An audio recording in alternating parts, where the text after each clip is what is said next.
ఇవన్నీ కూడా మన భవిష్యత్ ప్రణాళికలు. ఈ భవిష్యత్ ప్రణాళికలు ముందుకు వెళ్ళాలి అని అంటే స్థానిక ప్రజాప్రతినిధులు సహకరించాలి. లీగల్ లిటిగేషన్స్ లేకుండా చూడాలి. అభివృద్ధి వాయిదా పడితే అంతకంత అంచనాలు పెరిగితే మనం ఏ అభివృద్ధిని కూడా అందిపుచ్చుకోలేము. మనకు అభివృద్ధికి సమస్యగా మారుతుంది. అందుకే రంగారెడ్డి జిల్లా మిత్రులందరికీ నా విజ్ఞప్తి, అద్భుతం రంగారెడ్డి జిల్లాలో జరగబోతుంది. ఇదే సిటీని నేను అటువైపు మేడ్చల్ సైడ్ అయినా కట్టొచ్చు. మా శ్రీధర్ బాబు గారు ఎప్పుడు అంటారు, మీరు ఇటు సైడే చూస్తున్నారు, మా కరీంనగర్ రోడ్డు దిక్కు నుంచి మీరేం మాకు అభివృద్ధి ఇస్తలేరని వారు అంటూ ఉంటారు. లేదా అటు పటాన్చెరు ఆ పక్కకు కూడా పోయి ఉండొచ్చు. కానీ నేను రోజు ఊరికి పోయేది ఈ పక్క నుంచో కాబట్టి అభిమానంతో ఇక్కడ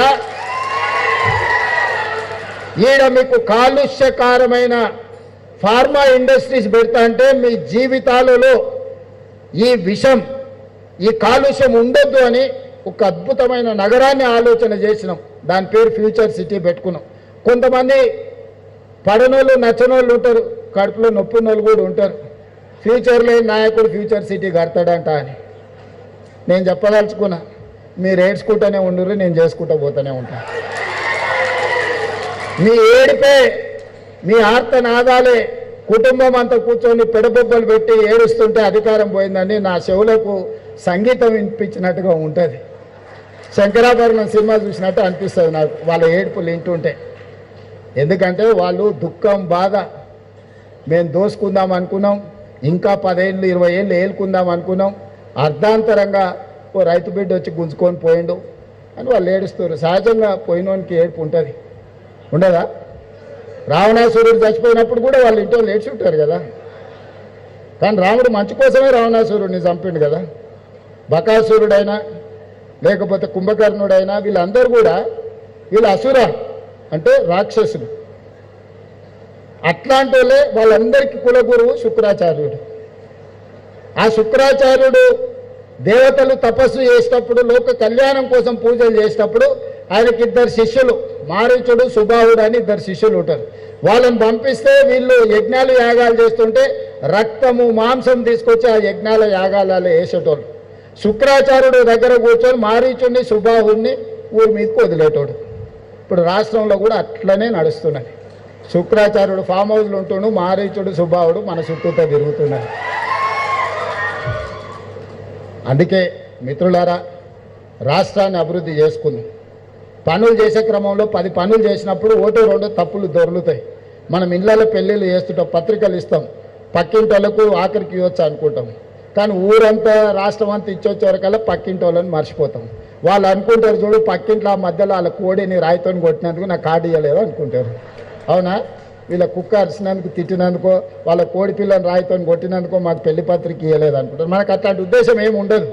పక్కింటి వాళ్ళు కదా ఎప్పుడైనా ఇవ్వచ్చు అనుకుంటాం. దాంతో కొన్ని అపోహల అనుమానాలు ఉంటాయి. మా ప్రభుత్వం చేసేటప్పుడు కూడా అది మూసీ నది పునర్నిర్మాణం కావచ్చు, లేకపోతే రీజనల్ రింగ్ రోడ్ కావచ్చు, భారత్ ఫ్యూచర్ సిటీ కావచ్చు, మెట్రో రైల్ నిర్మాణం కావచ్చు, ఏవి తీసుకున్నా ఈ పనులు వేగంగా చేయాలన్న ఆలోచనతోని ఎక్కడైనా చిన్న తప్పిదాలు దొర్లితే అది ఉద్దేశపూర్వకంగా మీకు ఇబ్బంది కలిగించాలన్న ఆలోచన ఈ ప్రభుత్వానికి కాదు. అనుకోకుండా ఏదైనా జరిగినా ఎంబడే వెనక్కి తిరిగి సర్దిద్దడానికి నేనున్నా. మీకు ఏదైనా సమస్య వచ్చి నిలబడి పరిష్కరించడానికి నేనున్నా. నమ్మకం పెట్టుకొని ముందుకు నడవండి.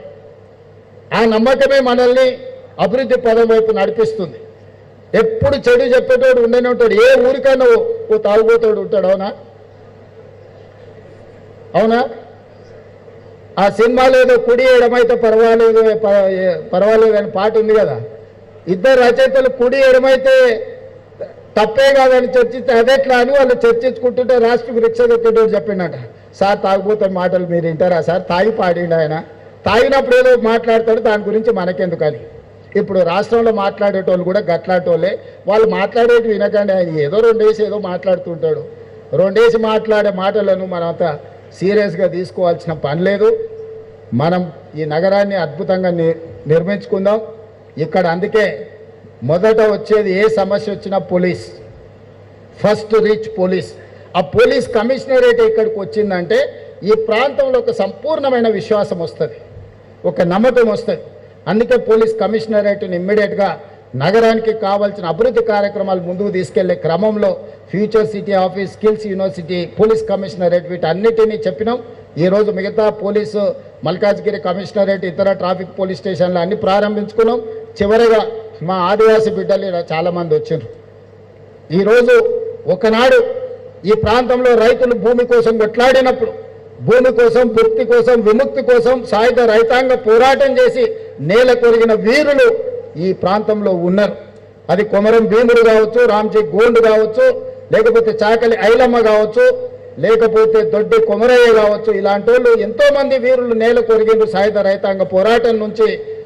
ఈరోజు ఆనాటి పోరాటాలు ఆ తర్వాత వచ్చిన పరిణామ క్రమంలో భూస్వాములు, జమీందారులు, జాగీర్దారులు ఆధిపత్యం చెలాయిస్తున్నప్పుడు, పేద ప్రజల మీద అమానుషంగా వ్యవహరిస్తున్నప్పుడు నక్సల్బరీ ఉద్యమం వచ్చింది. బెంగాల్లో ఉన్న నక్సల్బరీలో మొదలైన ఉద్యమం తెలంగాణ రాష్ట్రంలో దండకారణ్య మొత్తం నల్లమల అటవీ ప్రాంతానికి వ్యాపించింది. ఆనాడు ప్రజలందరూ ఉవ్వెత్తున నక్సల్బరీ ఉద్యమంలో భాగస్వాములై కాకతీయ ఉస్మానియా యూనివర్సిటీలో ఇంజనీరింగ్ చదువుకుంటున్న గద్దర్ లాంటి వాళ్ళు కూడా నక్సల్బరీ బాట పట్టిండ్రు. ఆనాడు వాళ్ళు స్లోగన్లు ఇచ్చిండ్రు. దున్నేవాడికి భూమి అన్నారు. ఇందిరాగాంధీ అసైన్మెంట్ యాక్ట్ తీసుకొచ్చి, అగ్రికల్చర్ సీలింగ్ యాక్ట్ తీసుకొచ్చి భూస్వాముల దగ్గర, జమీందారుల దగ్గర, జాగీర్దారుల దగ్గర మూలుగుతున్న లక్షలాది ఎకరాలను తీసుకొని పేదలకు పట్టాల పేరు మీద భూములను అందించడం వల్ల దున్నేవాడికి భూమిని అందించింది ఆనాటి శ్రీమతి ఇందిరాగాంధీ గారి ప్రభుత్వం. రైతు కూలీల కోసం రైతాంగ పోరాటాలు జరిగినాయి. వాళ్ళ కూలీతో పాటు గిట్టుబాటు ధర గురించి ఆనాడు ఉద్యమాలు జరిగితే ఆ ఉద్యమాలను దృష్టిలో పెట్టుకొని కనీస మద్దతు ధర చట్టాన్ని తీసుకొచ్చి, ఎంఎస్పీ తీసుకొచ్చి, ప్రపంచంలో ఏ వస్తువు ఎవడు ఉత్పత్తి చేస్తే ఉత్పత్తి చేసేవాడు ధర నిర్ణయిస్తాడు.